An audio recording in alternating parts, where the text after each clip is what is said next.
homme de 30 ans et la femme de 35 ans, qui sont le père et la belle-mère de la victime, ont brièvement comparu devant le juge Serge Champoux de la Cour du Québec. Leur dossier a été remis au 23 mai, date à laquelle une enquête sur remise en liberté pourrait être fixée. Ils sont donc toujours accusés de séquestration et, dans le cas de la femme, d'une accusation supplémentaire de voies de fait grave. Porte-parole du directeur des poursuites criminelles et pénales, DPCP, M. Jean-Pascal Boucher a expliqué que la poursuite attend d'obtenir davantage d'éléments de preuve avant de se prononcer sur de nouveaux chefs d'accusation. Ceux-ci pourraient être de négligence criminelle causant la mort, d'homicide involontaire ou encore de meurtre. On doit prendre le temps de bien analyser le dossier au complet avant de décider de la suite des choses, a dit M. Boucher aux nombreux journalistes et curieux présents au palais de justice de Granby.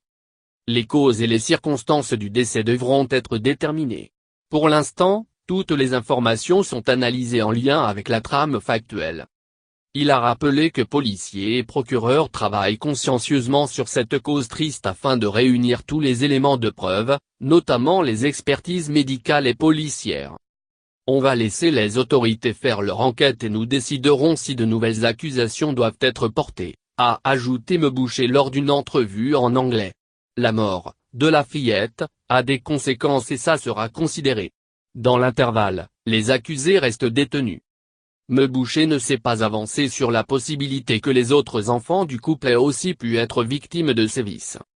Questionné sur les antécédents judiciaires de la belle-mère de la victime, qui a obtenu une absolution inconditionnelle en 2018 pour avoir été violente avec la fillette, M. Boucher a souligné qu'il s'agissait d'une sentence juste en regard des circonstances connues à ce moment-là. C'était une peine raisonnable considérant la trame factuelle de l'époque, dit-il. Il a rappelé que la femme n'avait alors aucun antécédent judiciaire et qu'elle obtenait du soutien d'organismes communautaires tels que les Alcooliques Anonymes. Il y avait reprise en main, a-t-il indiqué. Puisque le décès de la fillette est survenu après la première comparution du père et de la belle-mère, mardi, qu'arrive-t-il de l'interdiction de les identifier ? L'ordonnance est maintenue puisqu'elle vise aussi à protéger d'autres témoins dans cette affaire, a dit M. Boucher sans mentionner explicitement les autres enfants du couple.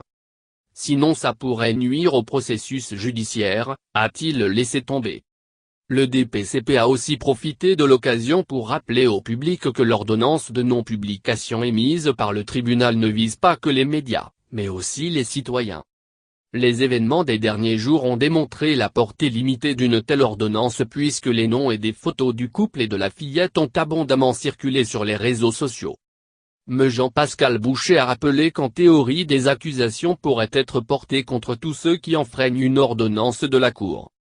Le juge Serge Champoux a aussi enjoint les accusés à ne pas communiquer entre eux ou avec leurs enfants, qui ont été pris en charge. Le père pourrait être représenté par M. Martin Latour, qui n'était pas présent jeudi, tandis que M. Rachel Minot-Bernatchez, du bureau d'aide juridique de Granby, défend la femme. M. Minot-Bernatchez n'a pas émis de commentaire à sa sortie de la salle d'audience, jeudi. Toute cette histoire a commencé lundi alors que la fillette a été transportée d'urgence à l'hôpital, où elle est décédée le lendemain. Les circonstances exactes entourant sa mort n'ont pas été dévoilées, mais des images relayées par des proches la montrent très amaigrie. Elle aurait été ligotée et bâillonnée dans les heures précédant son transport en ambulance. Divers témoignages ont été recueillis à l'effet qu'elle avait tenté de fuir le domicile familial dans la nuit de dimanche à lundi. Elle aurait aussi fait plusieurs autres fugues et aurait déjà été vue fouillant dans les poubelles pour y trouver de la nourriture. La direction de la protection de la jeunesse, DPJ, aurait cessé de superviser la famille.